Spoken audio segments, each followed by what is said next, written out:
Hey, welcome to another episode of Everything NYC Podcast, where we talk about business, careers, politics, dating, and tourism. Tonight, we're going to go into the careers of nursing and real estate sales. Let's get into it. And over here at Everything NYC Podcast, we like to keep it spontaneous, so we're going to describe different careers that you could get into, the career paths you could take, and everything you need to know. All right. Well, we're joined by two lovely ladies this evening. So just to for an introduction, if you could tell us your name, your age, what you do. Age. Okay. Your name. Age. 30-something. Okay. Yeah, let us provide some context, right? Provide some context just in case someone wants to get, into the industry. Your name, your age, what you do. Okay. So I'm looking into the camera. Okay. My name is Florence Barty, and I am a registered nurse. I'm from Brooklyn, born and raised, and I am 32 years old. Mm-hmm. Hello. My name is Nefertiti Glasgow. I am a real estate agent. I'm in residential, and now currently I'm doing commercial real estate, and I'm grown.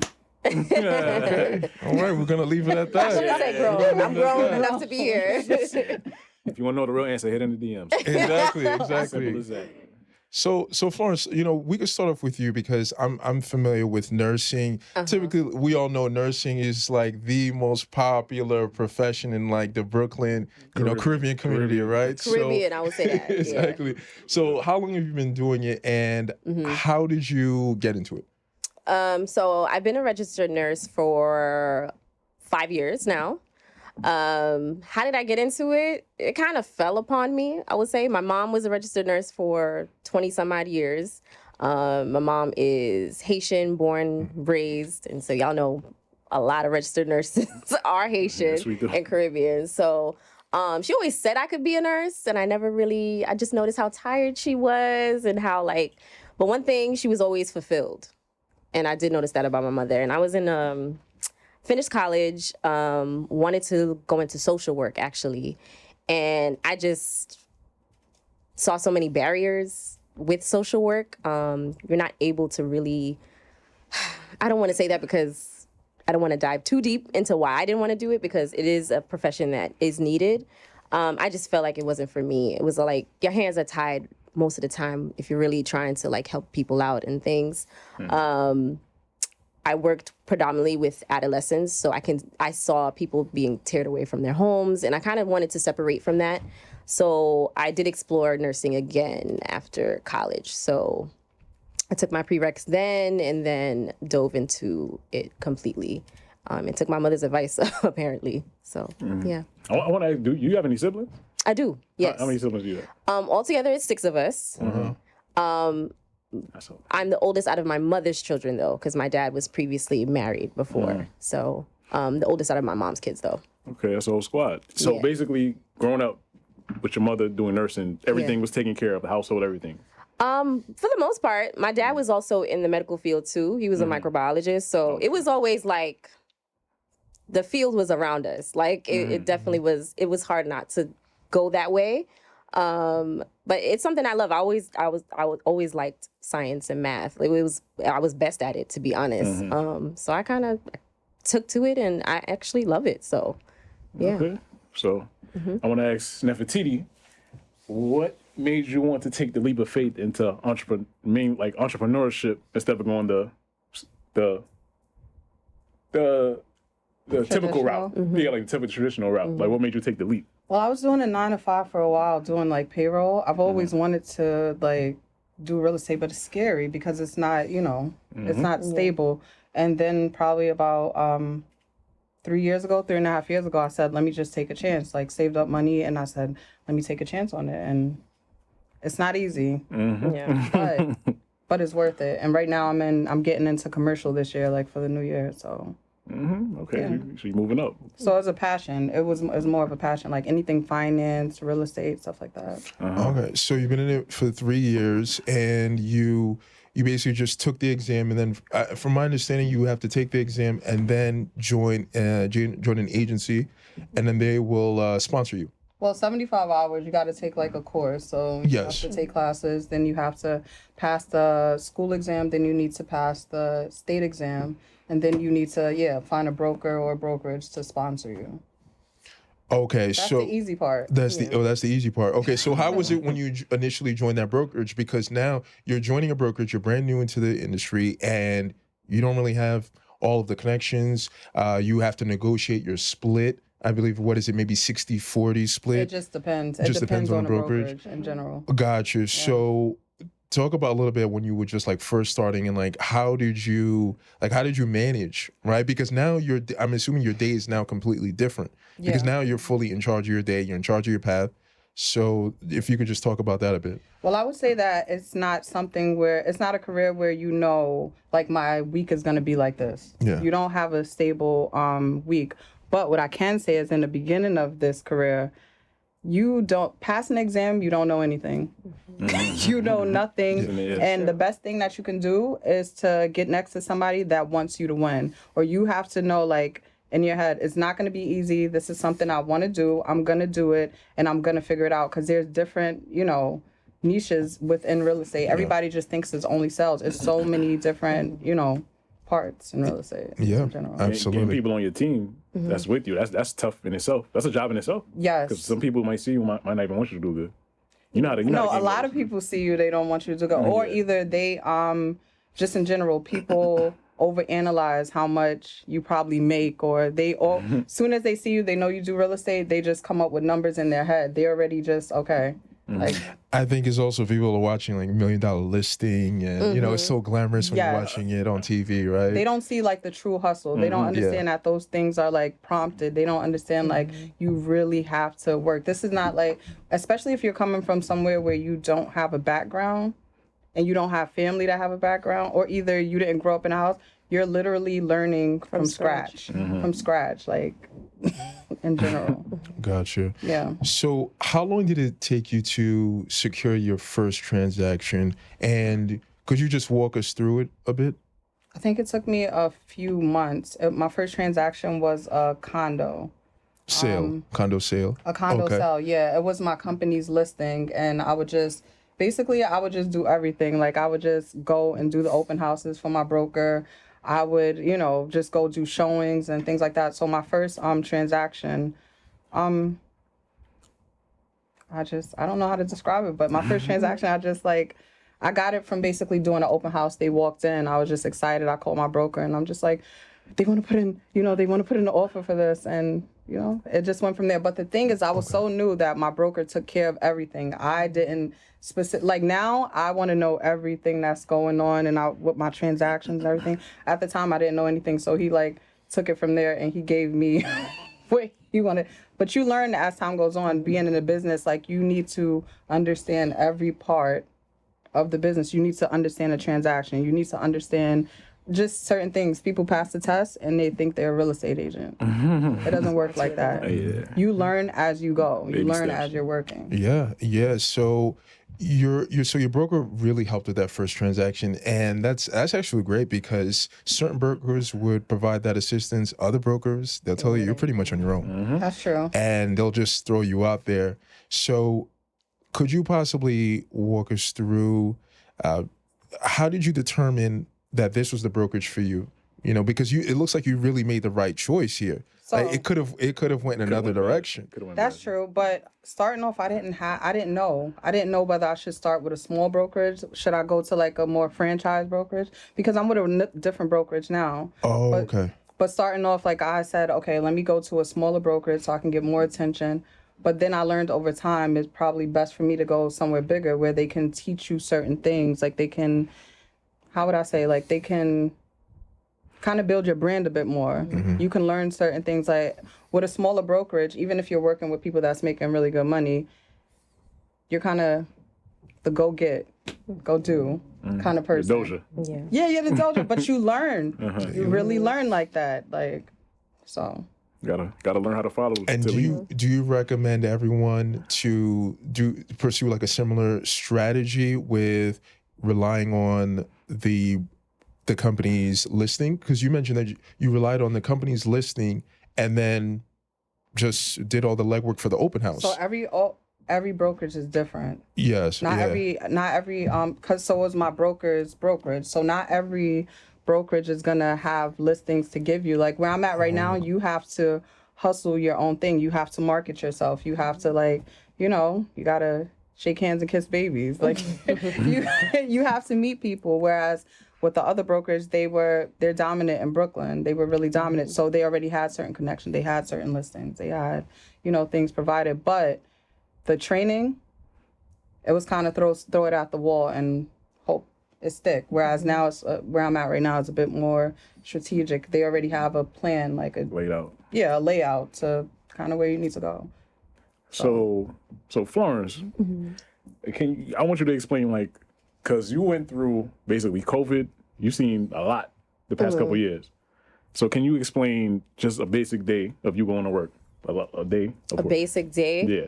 What you have to go through. Okay, so it depends on specialty. So I will say that. So I work in labor and delivery. As far as COVID-wise, we saw a lot of women come in with COVID.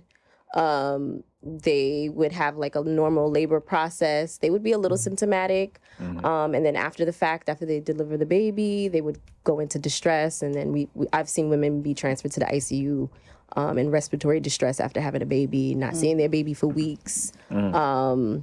As far as impacting the neonatal side, baby side, we didn't see much of it. I can't say for my colleagues in ICU, med surge, we would hear codes all the time. Codes. Usually labor and delivery people think. What does that mean? Codes code blue. We would hear rapid response. Basically emergencies and stuff. Basically emergencies. Every 5 minutes, 7 minutes, every 10 minutes, you would hear something, a code.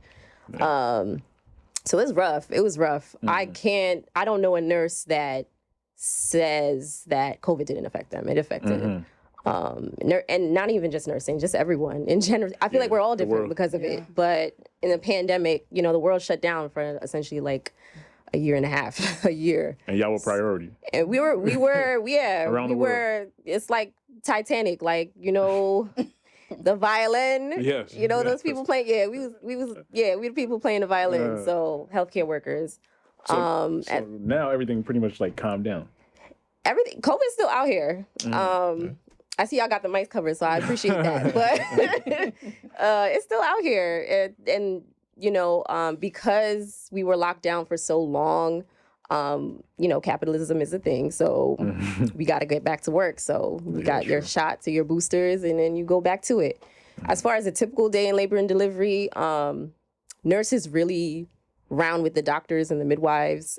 We come on, take our report, see what's going on in the unit, how every woman is laboring, or if not laboring, what we have women being induced, if we have sections, C-sections.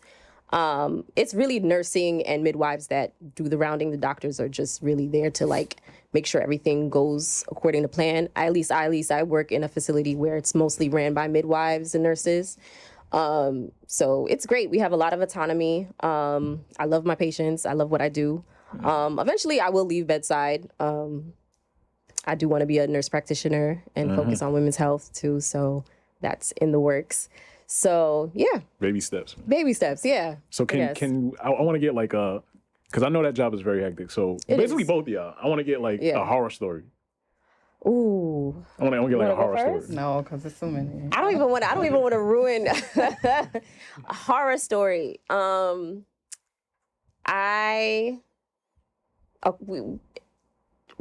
today is actually Maternal Health Awareness Day. Okay. So we all know the disparity with Black and brown women as well. So Can explain?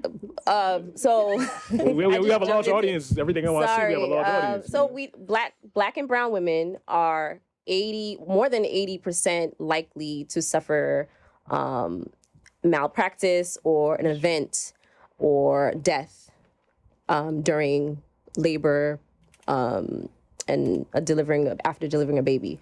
So we normally equate that to basically disparity.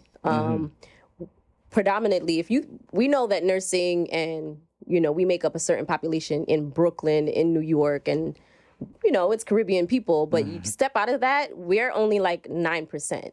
So nurses are really, Black nurses, brown nurses, we only make up like 9% of the national organization. That's what a lot of people don't know. I didn't know that. So we look at that, and there's not enough of us in maternity. There's not. If I go to work at, which I have done an assignment at LIJ, a travel assignment, and have only been the only Black nurse. So you have to now advocate for if you have a Black patient, if they're in pain, where a white nurse won't, they would think that you're tolerating pain a different way, and you can come in and be like, no, she's really in pain. You understand. And you understand. I don't want to say all white nurses. This is not obsolete, but I'm just saying in general, it is a big issue, and it's getting worse because it was safer to have a baby in the 90s than it is now. Oh, really? Wow. Yes. This is some new information you're giving me right now. Yes. We learned something I tonight. didn't know about any of this. Yeah. I want to hear some. Yeah, I don't want to say it because I don't want to ruin anything for anybody. So here's the thing. Keep the names anonymous. Yeah. Yes. I've been in. I will say a horror story only because I dealt with it myself. We had a woman who. So another thing is delivering at home. So because women don't feel safe in hospitals, and they decide to deliver at home. So sometimes it doesn't pan out, and you do need an emergency hospital on your, on the back end, just in case it doesn't go well. And you also have to be a candidate to deliver at home. So this woman, she was laboring at home for how many some odd days. She broke her water. So essentially when you break your water, you're kind of prone to infection. You have but so much time to deliver your baby. So she came in, essentially baby was in distress. The baby pooped in the water. So not only she broke her water, but the baby pooped inside her, basically. So there could be only but so much time before you deliver your baby and the baby not be in some distress. We put her on the monitor. Her tracing was horrible. When I say tracing, I mean the baby's heartbeat was high and then just dropped down low. Essentially, she needed a C-section. We rushed her to the back, ran to the back with her. I remember the doctor. I remember everything. And she was so fixated on delivering her baby at home. And she was so fixated on the fact that she didn't want to be in the hospital. She really didn't listen to us. So it was a lot of like, miss, like, we really are trying to get this baby out. We really need you to cooperate. Like, you're about to lose your baby. Essentially, it was so much poop in the water, meconium, that the baby inhaled it. Lungs were filled with it, and her baby passed. Really? Yes. So essentially, they, gather all of the staff that was involved, and they told us that she lost her baby. A few hours later, the baby was transferred to Bellevue. They tried to take out the poop and meconium, I should say, and it didn't help. So we lost the baby, and the mom was okay, but yeah. The baby just suffered. Baby passed. That's a sad story, definitely. But as far as horrific, I mean, you don't really think horrific. It's just sad. Like, I never really say like horrific. I've been in C-sections where people are minutes to like mom and baby are like minutes to dying. That typically happens when they have like triplets and multiple babies at the same time. It depends. It depends. It could be something we have like if you rupture too quickly, or someone like a cord prolapse, like which is basically the umbilical cord just comes down so fast with the baby, past the baby, and if you feel that, that's like it's an emergency, and the baby's heart rate just drops. So it's just so many. There's a lot. Yeah, when you labor at home, you have to be a candidate, and I mean that in the most like important way. It's not for everybody. Your first baby, it's hard to say. It's hard to say, but like. Definitely, if you're ruptured, you need to come to the hospital eventually. Like, you don't know what's going on. Like, seriously. But always do it with a trained provider, preferably someone who has a lot of training, a nurse midwife. Yeah, you have to be. Does age play a factor? Oh, yeah. Yeah. Oh, yeah. There's women that are prone to like high blood pressure. If you have to monitor your blood pressure as you're pregnant, you could literally seize if your blood pressure is too high. Like, it's so much to play. In vitro, it is essentially like unnatural, sort of, in a way. So they're actually at risk to not labor as well as someone who was naturally, pregnant. So it's hard. These are things you have to take into account. And we do have those moms who have lost kids, who have done in vitro, who still want to labor at home. So there's so many things that people should know. I don't want to categorize or tell people what to do, but definitely like consult with your provider. And I didn't know about all that because my cousin, he had his third kid on the way to the hospital in the car. Yeah. And everything was just... Yeah, everything's great. And I love those stories. I love that. The more kids a woman has, like, the faster labor is. I mean, easier. I've had women where, like, they're fully dilated and the baby's out in, like, 2 minutes. Like, just slide out. Just slide out, yeah. Like, it's been some slide out or shootout situations. But go back home. You turn and go home. Okay, so you've observed that usually the more children, then the easier it is. The easier it is as far as like the labor process. It could be a little faster. As far as like your risk, though, you're prone to more bleeding. So it's always like when they say women pregnant, give birth, like you really go through the valley. Like to have a baby and to like be everything okay is a blessing. It's a huge blessing. No, it is. After all this information, yes, it definitely is. I said a lot. I know. I feel like no, please. A lot You're here to say a lot. Yeah. You're here to say, this is all. What was on the couch? It's all about y'all. It's all about y'all. So Nefertiti, I would love to hear a horror story from you. Like any fake buyers and. Well, my horror story isn't like sentimental. No. It's two different. That's why I said it's like two different categories. Two different careers.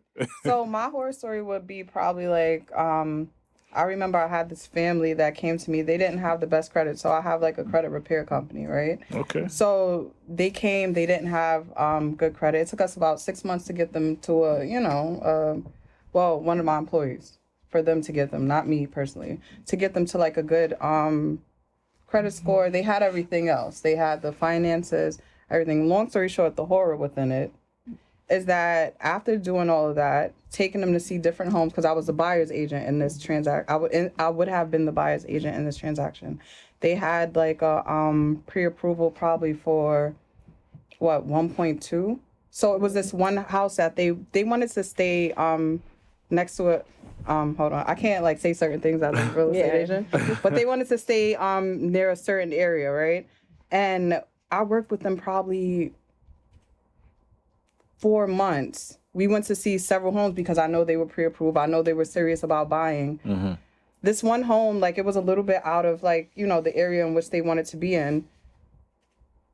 Basically, long story short, they went to the listing agent and got the home on their own without me. But I was new, so I didn't even understand like that they could do that. And I didn't, and I'm not thinking like, of course the listing agent is not gonna want to, have that cut with me. They're not gonna. But in my head, I'm like, why would you do that if I helped you? I helped your credit. I'm showing you different houses. We're working together. Not only 6 months with that, then 4 extra months. And so you kind of got to take it like that because at the time I was with a smaller company, as I told you guys, and I didn't sign any type of exclusivity. Yeah, I didn't know. So that was you knew. When I think about it to this day, I'm like. So did they end up closing on that home? Yeah. Oh well. Okay. So they got what they wanted, but you did. Yeah, but I could have avoided that by just having like exclusivity, like having it where signed documents like you are my client. Like I didn't know these little things. I was just so happy to have like, they're just like, someone, yeah, so $1 million home, I get the percentage, Yeah, So there you go. For everyone in the audience watching, if you're an agent, always protect yourself. People just don't care. All right, people don't care. They're a bunch of savages out here. And you have your buyer's agent, you have your lister's agent, and then the listing agent will not hesitate to cut you out the deal. And they don't Right. understand that they don't, like, when it comes to the buyers don't pay you. The listing agent actually pays you from, the transaction, whatever they have them negotiated, and then they say how much you're going to get paid. But, I mean, of course, they want to, Exactly. If they're going to, and what's the average? What, themselves. 6%, 5-6%? It depends. Some people they'll take 2 or 3 for,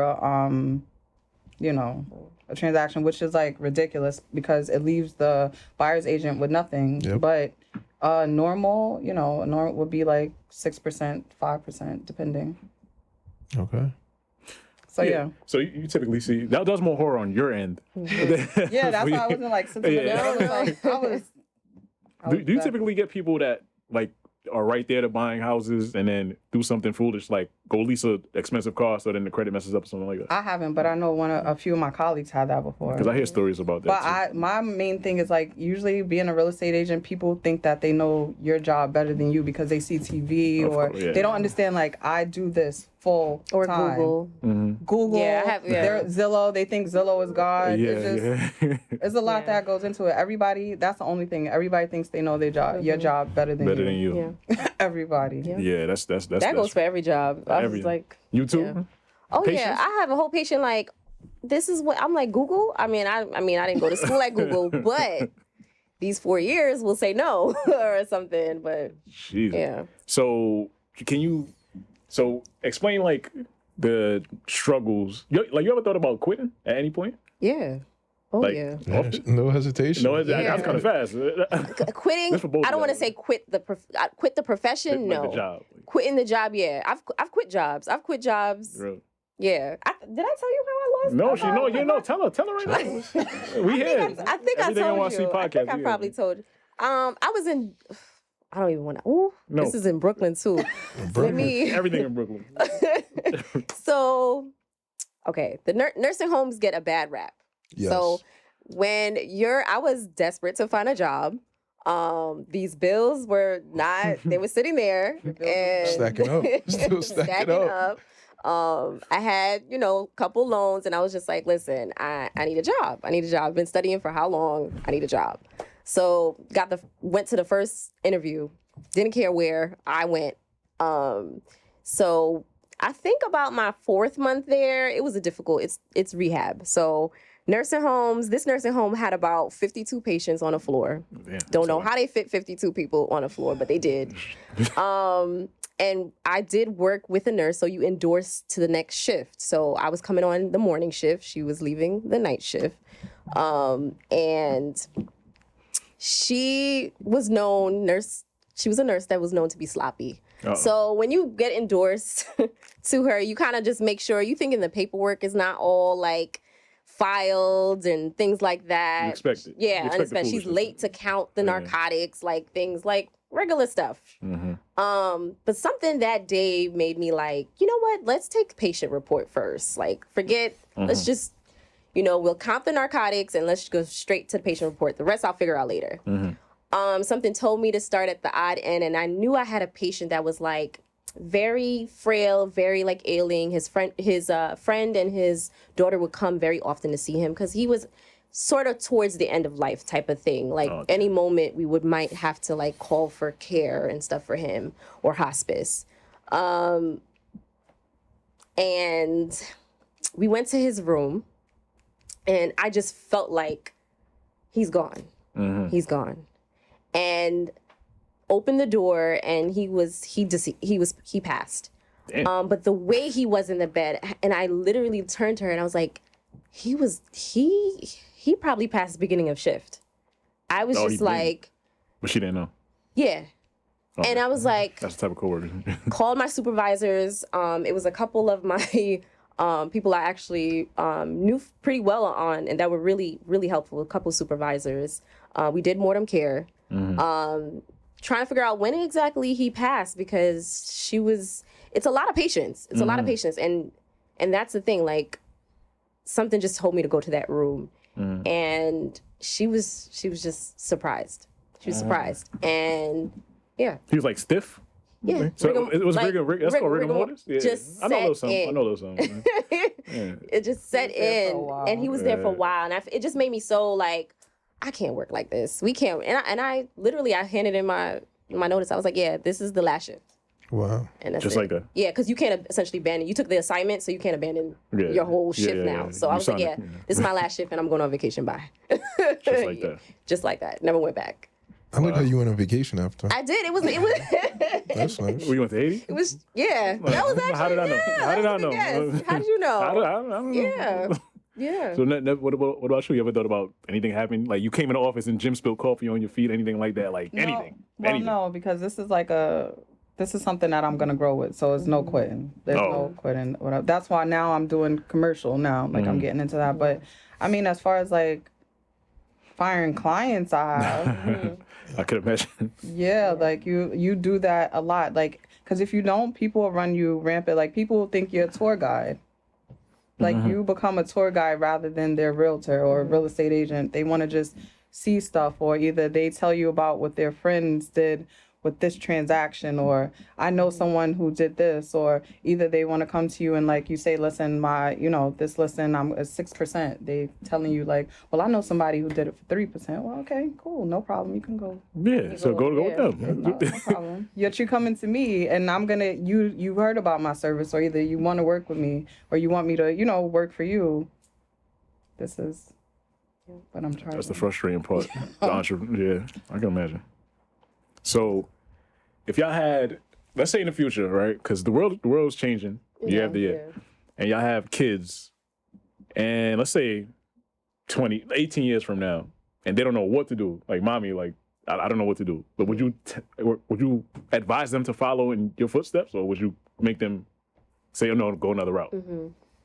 Like, would you? It's for both of y'all. I wouldn't mind. Like, I think I'm pretty dope.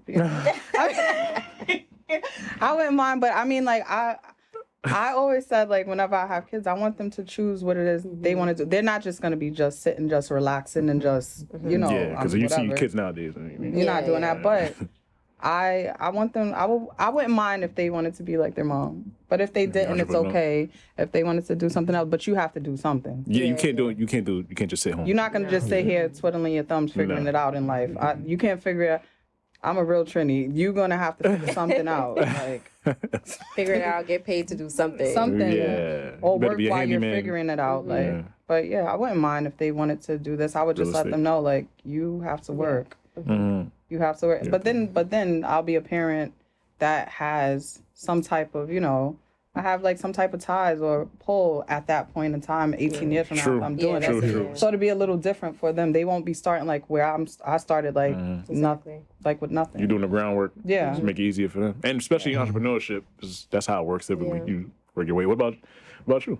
I mean, it's always nice if your child like kind of follows in your footsteps a little bit. True. But I would, if they're really passionate about medicine and things like that. There was so many avenues that I had, like, growing up in high school and, like, even junior high. Like, I remember being in, like, a lot of programs and, like, robotics, things like that. I would actually tell them go higher, like, go above mommy. Like, if you want to be a doctor, do it. Like, it would be nice, but it's also so many avenues now. Like, I feel like if we had the access that we had to media and all these, like, would we really be...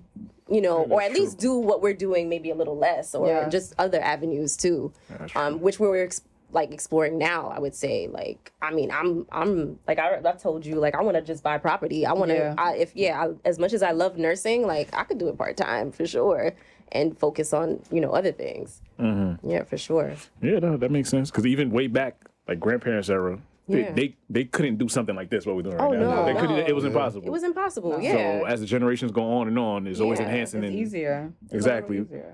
By that time... Your child might invent something. That's what I'm saying. I hope they invent something, something invent a doorknob, a light switch or something. Yeah, for sure. So, like, on your journey, like, trying to start the careers, did you have people, like, trying to discourage y'all? Like, saying, oh, no, don't do that. Don't do that. Do something else. Why are you doing that, girl? Go be a hairdresser. Go do nails and stuff like that. Yeah. You have people... Someone... I remember that working... happens a lot. I remember in our community too. That too. I remember like working before nursing, in between jobs, because I was doing case management a little bit, but because the hours of school took up so much time, I ended up dabbling into cycling. So my husband at the time was selling like professional racing bikes. And he told me how much his commission was. And I was like, oh, I'm going to sell some bikes. I'm going to sell some bikes. So, right, like triathletes and like people who did like the Grand Fondo, the Tour de France, like legit, like bikes that were 10 grand and up. Like, yeah. It's like motorcycles. Yeah, but that's not, listen, they would move on them. But when you get the commission back, you're like, okay. So I did that for a while, sold like competitive bikes. And I remember because everybody did it, like working there so long, like they did it for so long. I remember like naysayers like, oh, you want to do nursing? Oh, that's like, we all wanted to start something. Like, it was kind of like, oh, no, I'm really getting out of here. Like, I'm actually in school. Like, they thought I was bluffing. Like, but then I had this, like, Post-it note. Everybody had their little section or their little drawer that they would put their things in. I had a Post-it note in mine. And it said the date I'm leaving. And nobody knew. And I remember my really good colleague at the time, she was like, are you going to tell me what this date is? Like, is that when, like, at the time, my husband going to propose or whatever? I was like, no, it's not date. And, like, I remember, like, a week before I left, and I was like, yeah, I actually passed NCLEX, I'm out. And I told her, I was like, yeah, this is the date I'm leaving. I definitely, like, and that was it. But there was definitely naysayers, like, yeah, you want to be a nurse, like yeah, it's crazy to this, and then it's crazy because like they're no shade, but then some of them are like still there or like I was just doing something similar. I was just about to say that. Yeah, That's how it always goes. Yeah. What about you?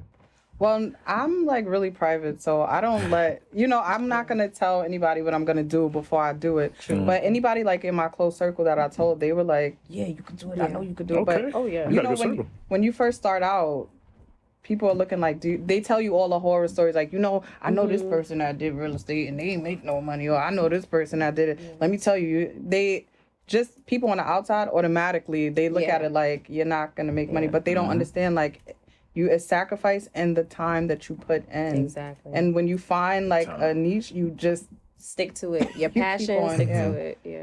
So yeah. I would say like my inner circle, my family, they knew once I say something, I do it. But like the outsiders, like what you said, is different. For sure. They're like side eyeing, like, oh, you're gonna do real estate. And that's why they're on the outside. Yeah. Keep it 100.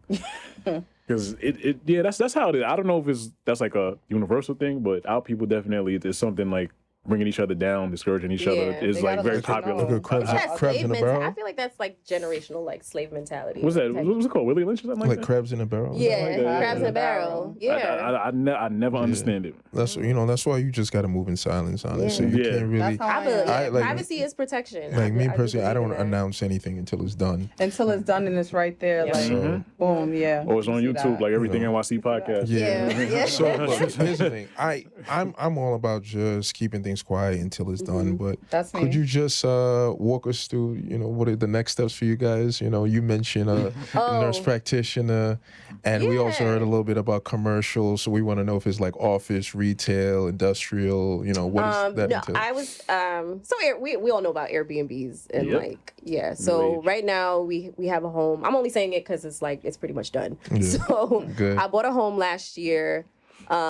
Essentially we wanted to move right away. I think his job situation was perhaps going to change. It was so since pandemic, working for the city and working in first responder essential worker jobs, it's been rough. So when he said, my husband says, I think we should look into, moving. And I fell in love with Atlanta as well. So I always thought that would definitely be a second home, just didn't know how soon.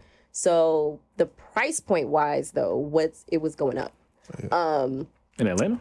Oh yeah. It's booming. It's booming. I think a lot. There's so many people from New York and New Jersey and Atlanta right now. Everybody. Charlotte. Texas. People are just. Well, y'all was thinking about what, Buckhead or Bankhead? No, definitely not Bankhead. Definitely just the. What's wrong with Bankhead? I heard a lot. The only thing is the neighborhood. It's a little iffy. In certain Fulton County, you go to certain places. Iffy. You mean a little ratchet? That's what you're trying to mean. You can say it. You can say this. Everything is New York. We're in Park Slope now. Can I say where we are? No? Yeah. You ain't saying the address. On the outside, I don't know. Yeah. But Yeah, then you go like Brownsville. Like it's Lord. the same. It's the same Jesus everywhere. But like in I general, still take clients from Brownsville. Yeah. You know? listen. Hey, money's green. Yeah, it goes everywhere. You got some hustlers for real. But Georgia down south was booming, especially in pandemic. Like people were just moving, so we hopped on board. Interest rates were still good. Yep. So we were like, okay, let's just buy our home, They're our going forever down too, home. people. Yeah, see? Inform the people. Inform the people. There's so many people from New York It's like down everybody, south, like for real. Everybody ran down there. Yeah, so your money. I mean, taxes are different. Everything goes far, and your people are coming down with their salaries. People are matching they got pensions and salaries. stuff, too. Yeah. So we Good. just hopped on it, and we were like, you know what? We'll make this an investment property since we can't move on, right away. So that's the process that we're doing right now, and You get a bang for your buck out there. Okay, Yeah. cool. So you purchased in Atlanta. In Atlanta, yeah. Mm-hmm. Got it. So now you guys are doing the entering the long distance investing Yeah, arena. yeah. Okay. There's so much you could do virtually now. Like we have, like our realtor is very like tech savvy. The brokerage that she works for, and she works with project managers as well. Like it's a really good system. So we just trusted her, and literally they just don't even ask for much too. It's like whatever commission that you're gonna make, whatever rent that the people are paying, you pay them a portion, and then that's it. Oh, okay. So she's handling the property management too?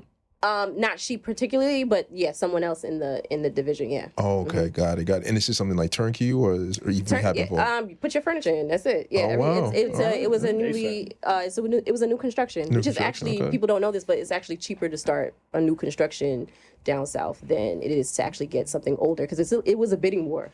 We would literally come in, give, hey, we want to put this much down, and somebody would just put 20 grand on top of it, 30 grand. I'm like, wait, what? So it's, if you have the time. During that time too. Yeah, during that time. Like we put in a bid for something, somebody came with 30 grand extra, and we were like, you know what? It kept happening, and I was like, this is our sign. So to start a new construction, it is a bit of a wait. You get on a list, but they call you in like 6 months, and they're like, hey, the lot is open. Are you still ready? And then you put that set price down, and that's your lot. So a lot of people don't know that. So. Oh. Ping pong, back and forth.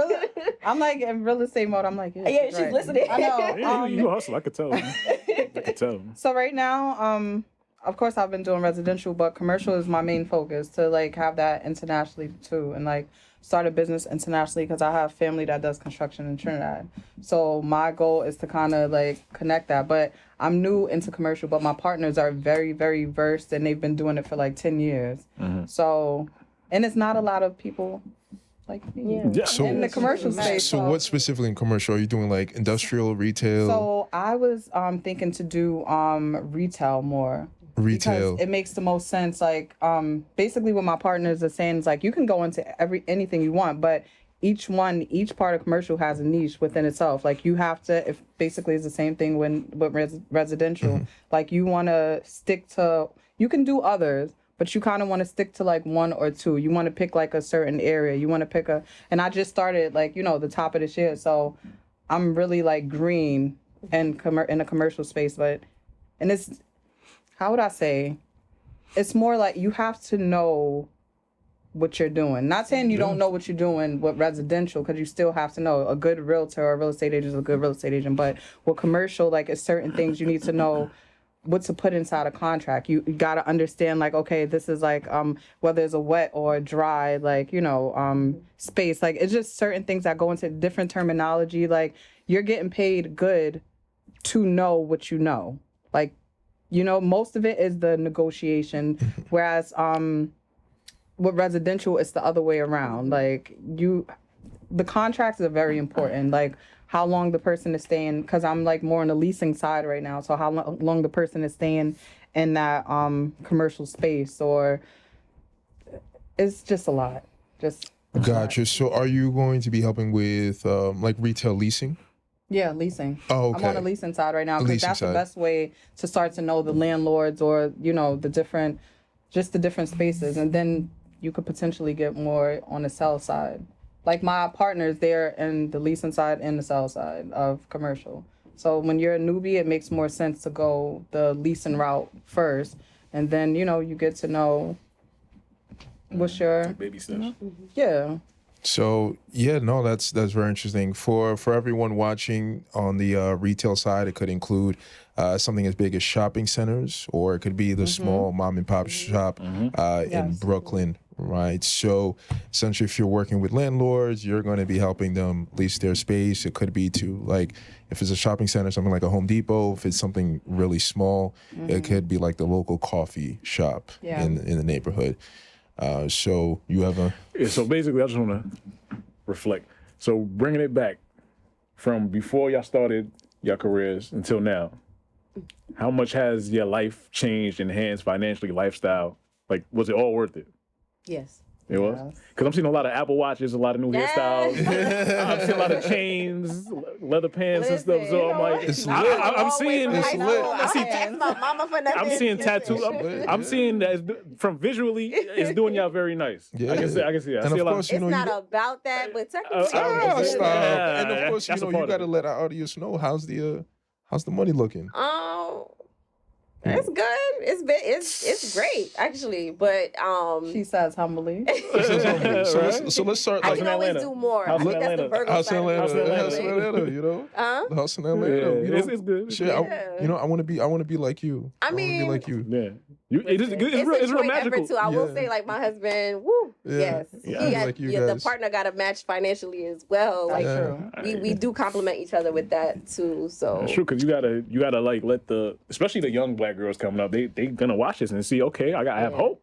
It's, Yeah. it's real magical There's on the hope. couch right now. So you know Yeah. There's you gotta like motivate them and stuff like that. And this is very inspirational. I'm not gonna lie. Yeah. Like, Yeah. So You have to have somebody with you. Like, I'm not married, but you have to have someone that understand what your goal is, and Yeah. they have it's a likeness. Like, they understand it, they respect it, and they want you to win. yeah, we want That's you to win. literally and not harper on like, oh, you don't have time for me, because like women sitting like us here, like career. you're there were busy. days I didn't see my husband. There's days I don't see him. Like you gotta understand. be FaceTime FaceTime, like keep it fresh, but like in general, like y'all need to like, this is what we're doing for this amount of time, and building a legacy, building Understanding. your name up too, because Yep. so So look at that, finding a supportive partner.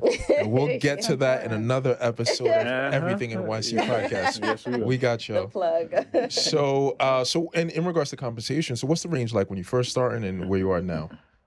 You want numbers? Like I mean, you could just give like a range. Oh, Like a vague- range. vaguely. Yeah, you don't got to be like, oh, this is. Oh Yeah, yeah, I was like, but- this is like TikTok right now. Actual numbers. like a range, just so like so anyone's so curious. that job I told you where I was endorsed the deceased patient. That was like, I was doing it hourly, and that was, from what I remember, like 42 an hour, and I just like ran for it. I was like, whoa, 42 an hour, what? And then there's night differential too, so that's a thing. For the And overnight then when people. you work for an agency, so I worked for agency for a while. Like I hopped around I did dialysis at one point. I worked with kids and adults with mental disability, like cerebral palsy, and that was agency based. So they basically need you to come and help, so they pay more. So that was a different salary range. So I was making like 70 an hour at one point there. And then there's labor and delivery, so you choose a specialty. So ICU pays. Labor delivery is a specialty. It requires intense coursework to actually be successful and be competent enough to work there. So that was also rigorous as well. So they pay generously when you choose a specialty. And then there's travel, and you could do contract, and then there's per diem. So like it ranges. Like you can make 100 an hour, 115 an hour. Overtime. Yeah, overtime.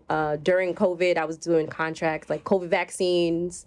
I was like on the side, like making 115 an hour, just giving Side people hustle? shots. Like take this shot. I didn't want to take it like that, In but the back take alleys a and stuff shot. like that? Yeah, No, that's I nice. mean anywhere there was a Back alley. Don't listen to tent. them.